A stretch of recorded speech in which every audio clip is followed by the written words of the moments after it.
What's up, Dovii Forum family? This is your host Ivan Jude Smith, and today we're going to discuss about 5 priorities India needs to keep in mind when they're starting out with the new government. Now, as we all know, that we had the India-Pakistan match and India won the match and Pakistan lost. It has been over the internet. These are high profile matches that the full cricketing world watches. And what many of cricket fans do not know, Pakistan's loss or other bad times just doesn't end soon. Because from what I get to hear, that Pakistan could also be, the Pakistani Cricket Board could also be delisted from the ICC. Now what that means is, in any cricket format that is from the ICC, they would first need to qualify in order to play. I think a few years back we also had the West Indies face a similar scenario where I think they were completely absent for a period of 2 years. So, so that's what's going to be Pakistan's case, because horrible cricket indeed they're playing.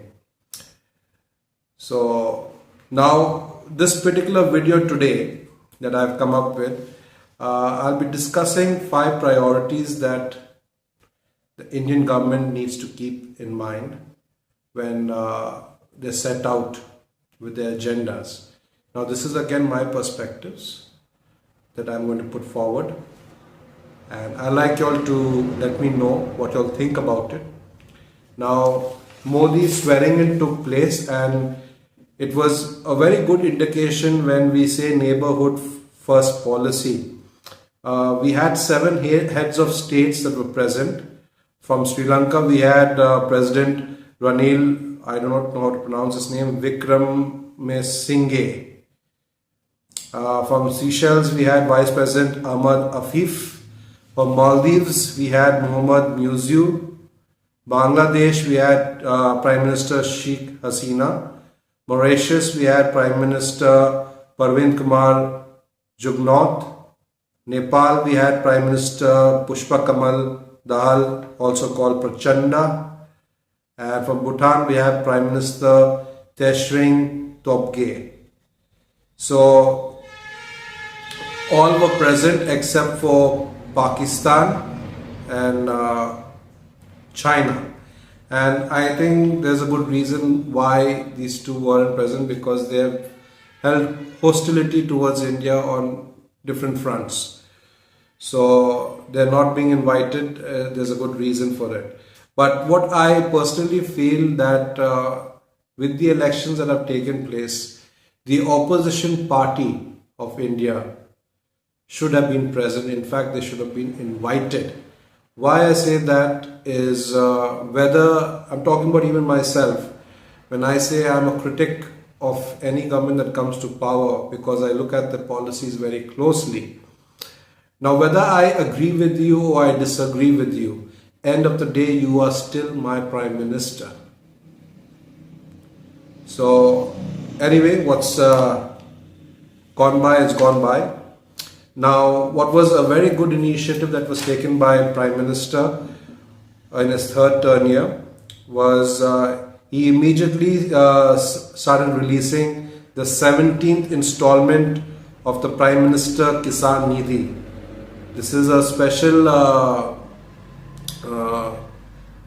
program that is for the farmers in India, and he started releasing the funds, I think, for the 17th installment for this particular program. Now, the allocations for the portfolios for the newly formed government has already taken place, and more or less there hasn't been much changes, and I'm very, very happy our foreign policies will be headed by Dr.s. He has done a fabulous job in the past, and I think with him being at the helm of this particular department, he will take India forward in a great extent. Now, I have a few priorities that I would like to discuss. Now, when you say neighborhood first policy. We have Maldives, Nepal, even the Sri Lanka. After they have already faced issues with China, they still are cozying up with China. So India must deal with the neighborhood first. This is in accordance to me. A lot of things have been said, a lot of bridges have been burnt. I think it's high time for repair. The neighborhood should be given India's first priority. And with the swearing in ceremony where these neighboring countries were called, it is a very good start, and I would say it's a thumbs up for diplomacy. Now, my second priority that I would give for the new government, India must hit the road running, because China has already made inroads in South America, Latin America rather, and even Africa. And there has to be an alliance of the global south. There should be more focus on climate, trade routes, and digital security. So we have to come forward and take the initiative if we really are serious about it. So the global south countries, they need to band up together as one. Now my third priority, I would say, would be a strategy that we need to form to deter China. And it is not just militarily, but also financially. India needs to make military preparations too, but not in a sense to escalate matters, but to deter an escalation that could possibly take place. Now, same with financial plans. Trade with India, if you look at it between China and India, in 2019, it was $87 billion. In 2024, it's gone up. It stands at 118 billion. So it's increased. And this trade is stacked in China's favor. That is an issue that needs to be taken care of. So New Delhi must correct this either by promoting the domestic investments. You know, the surplus trade that is there, you promote that money needs to be invested in the country itself. So you promote domestic investment, or if that is not taking place, or if you feel that is not happening, then create new supply chains. But try to bring that figure down. The dependence on China should be down, but the way I see it, it has increased from 2019. So these are the three priorities that I mentioned. Now, when I spoke about neighborhood first, I did not speak about Pakistan. I kept that separate because this is a country that has been problematic and still continues to be a problem for us. Now, there are a lot of YouTubers, or even if you go news analysts from that side of the border, they are eager for trade. Let me tell you this, they are desperate for trade with India. And personally, I would say there should be no trade with India. There should be no trade with Pakistan and India. And there is reasons for it, because change has to come from them first and not verbally. We have to see change on the ground. All these terrorist camps in ISKP and all these areas, they need to be dismantled. Now there is a particular, I mentioned even in my last video about a particular analyst, Dr. Kamar Chima. He's a Pakistani analyst. He mentioned about this particular terrorist called Hafiz Saeed, which India has been, number of dossiers have been given to Pakistan, but nothing has been done. So he made a claim that, oh, he is in prison. We all know how prisons are in Pakistan. They are all given VIP treatment. He says, no, I have said that in a number of occasions and number of platforms whenever I got a chance, when topics of Hafiz Saeed has come up. I always mention that he is a headache for Pakistan and he has done no good but has created bad name for Pakistan. Now this is what this particular analyst's words were. Now, with my reasoning, I'm trying to say, if he's such a headache for Pakistan, then why keep him in Pakistani prisons? You have been given dossiers, you have been given evidence of terrorist activities that have been conducted by him and his group in India. Hand him over to India. Let India take care of him. That's why I'm saying you begin with action, ground action. Then we can say, okay, you are serious about it. There is a sense of change. But I do not see any change. It's just a bluff. And there was congratulatory message from Nawaz Sharif to even the Prime Minister of India after his swearing in. Now, anyway, that's a good gesture.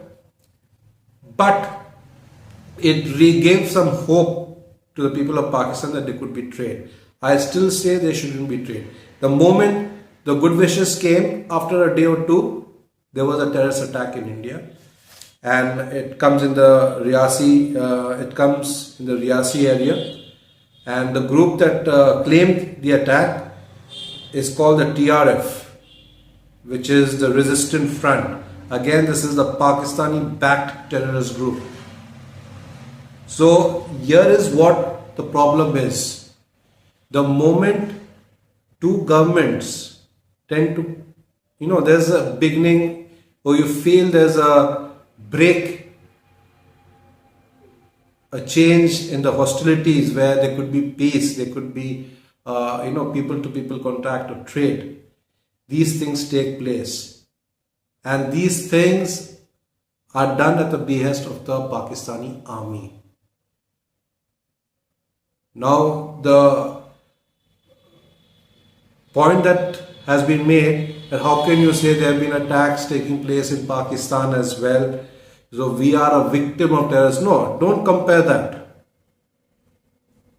As Hillary Clinton said, if you keep snakes in your backyard, don't expect them to only bite your neighbors, they will at times bite you too. And what is happening in Pakistan is all your making. But yes, if there are attacks taking place in India, and if those groups that attack Indian civilians or Indian military establishments and claim those attacks are backed by the Pakistani army, then we have every right to point fingers and question. So coming back to the Kashmir part, there has been unrest in Kashmir as well, where the Kashmiri population in the Pakistani side, that side of the border, which they call Azad Kashmir, which we call Pakistan occupied Kashmir, there has been discontent and their wishes to join or unify with India that is doing the rounds. In fact, protests are breaking out in various parts of the Kashmir or Azad Kashmir Valley area. I wish to see India take the forefront and bat from the front. In a sense, take action. Government needs to take action when you feel that it's time. Kashmir needs to be unified with India and make it happen, hook or by crook. It's been a long time, and it's time we take what is ours. Now, in a recent trip that Shehbaz Sharif made to China, there is a sense of fear in Pakistan that India could do something like this. So there was a joint statement that no unilateral changes should be done in the Kashmir area. This is trying to signal India in a sense, in a joint statement, Pakistan and China. And what are these people doing unilaterally? With the CPEC. So this is the double standards that are being played. But India should look at the Kashmir issue. Don't just say like, it is going to come back to us even without a bullet being fired. Fair enough. That happens, very good. But if action needs to be taken, I say take it. Take the military action and take what is ours. Now, coming back to I've given 1, 2, 3, 4 priorities, including Kashmir. The fifth priority that I like to discuss today, and I would like my viewers also to give an input. India is a part of many groupings in the world. You talk about G20, you talk about BRICS. Okay, SARC, again, that is a defunct organization, and Pakistan blames India, India blames Pakistan. And why I blame Pakistan? Because when we have the SARC summit, whenever we have these countries, SARC nations taking part in the summit, Pakistan has absolutely nothing to discuss or contribute apart from talking about Kashmir. So this is what they do in every international platform. So that is one reason why SARC has been, not functioning the way it should. Now, the reason why the BRIC nations came up, these are developing nations which include Brazil, Russia, India, China and South Africa. These are the 5 nations, and there are many other nations that are being added to the existing group. But when we talk about India by itself, on a number of issues where even Dr. Jaishankar was questioned, about alliances. If there is a war with China, why should Europe support you? Okay, and then they talk about India and Pakistan. Would there be a nuclear war? India has always maintained that we are non-aligned. We are a 1.4 billion population, our country, and we have our own thoughts, our own ideas, and our own way of doing things. Now, when you're non-aligned, I would say, or rather suggest, you make your own front. Make your own front. And I have begun with, I've just named this group. It could be any name, but just for the sake of explanation, I named this group, this is Bharat Regional Alliance. There are 2 groupings that I want India to take part in, or rather create.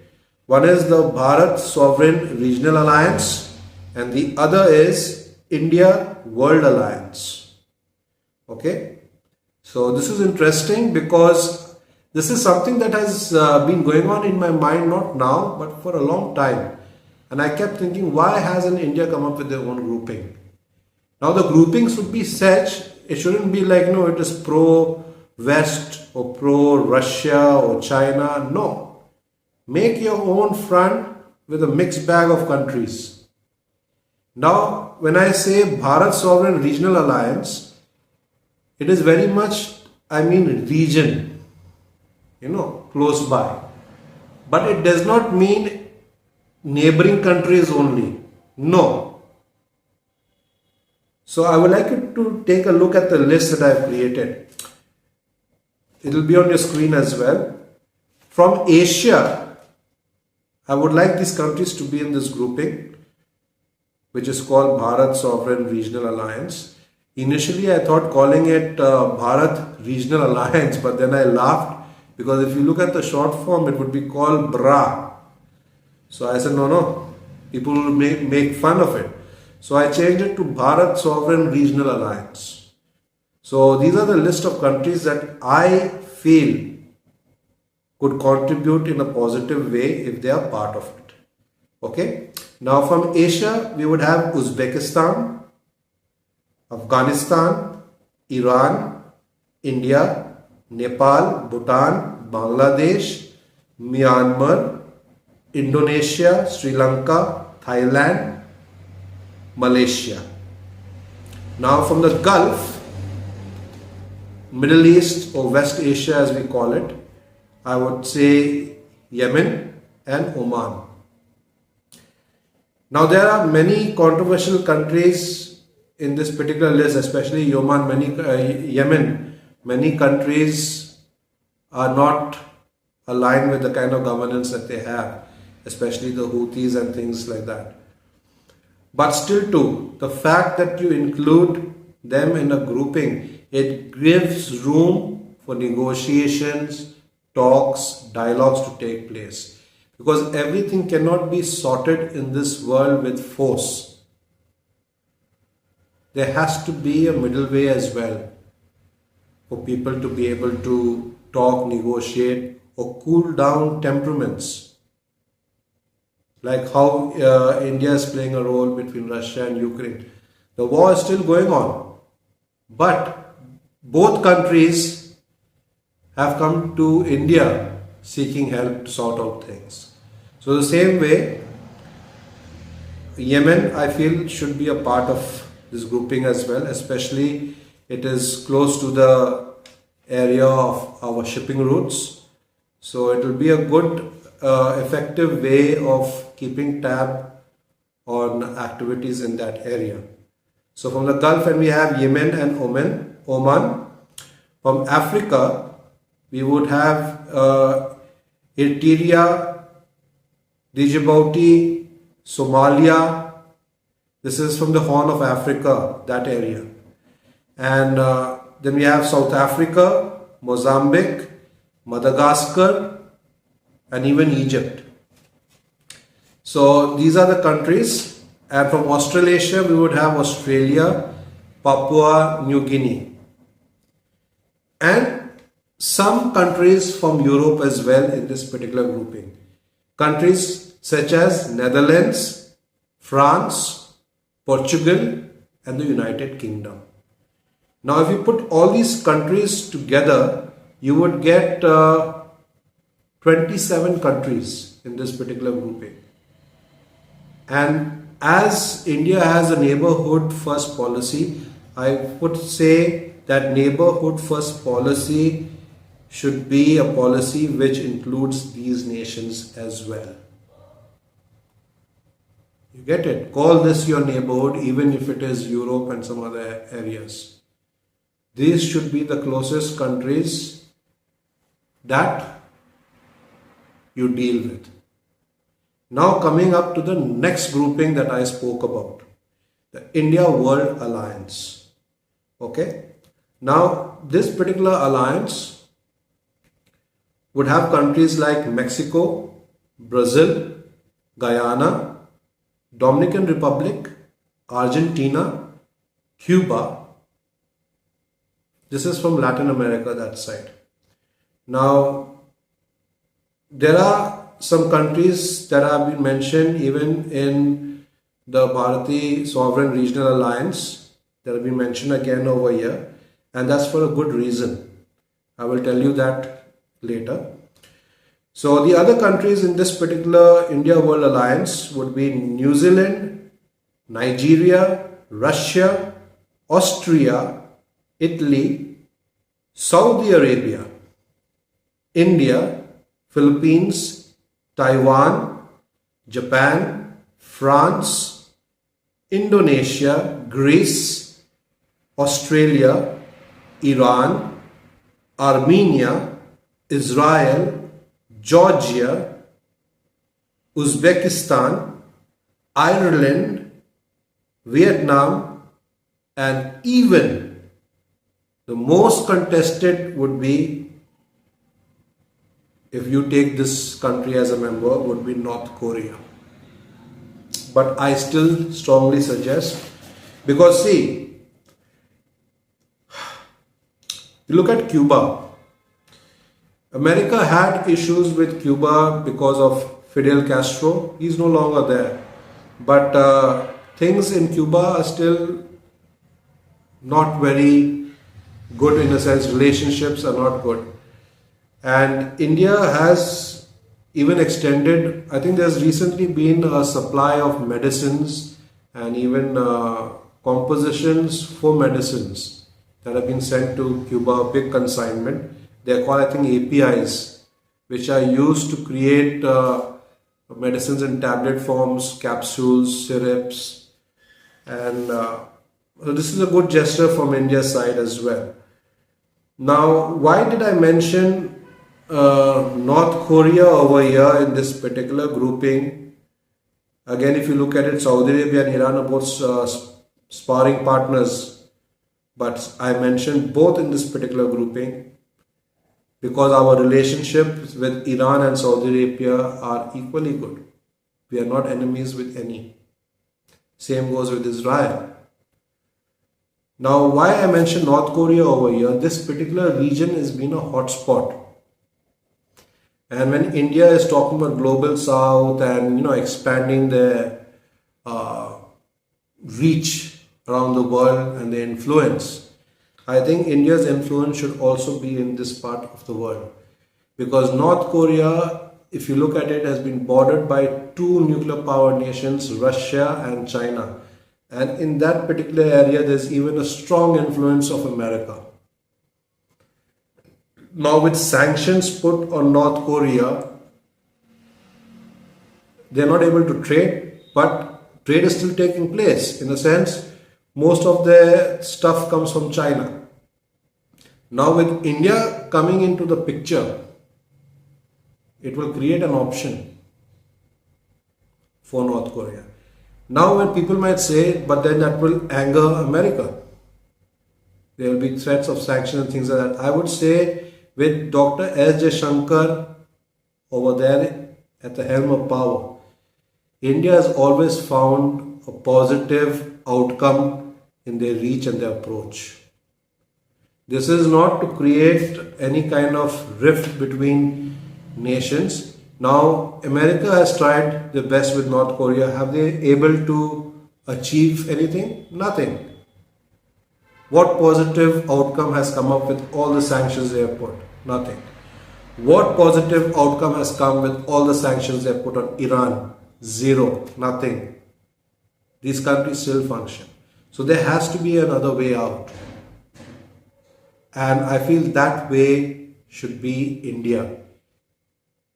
India should be able to make or play a part in these countries where, be a middleman, be it when rockets are being fired,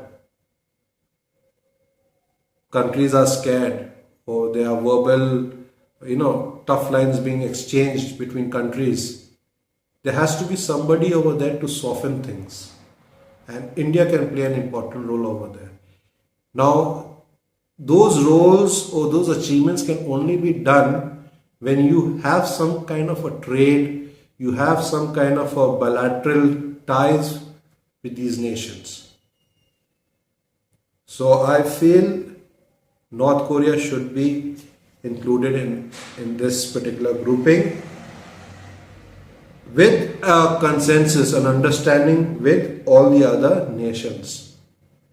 And if you look at both these groupings, I haven't mentioned America in the first grouping, Bharat Sovereign Regional Alliance. Neither have I mentioned America or China in India World Alliance. So when you create two such groupings, what happens?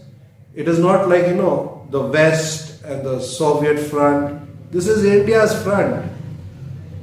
And India's front is a mixed bag. It's not just only European nations or only Asian nations. It's a mix of the entire world. And when India does something like that, I'm telling you, it will bring the world together. I would like my audience to tell me, what do you think about India having their own groupings, like the way I mentioned? Do you feel it's high time that we do something like that? Or create something like that? Or do you feel that the existing groupings are enough? I am not saying India to leave a particular grouping, say the G20 or the BRICS.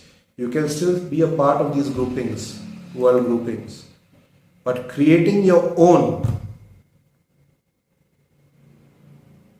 is a different thing.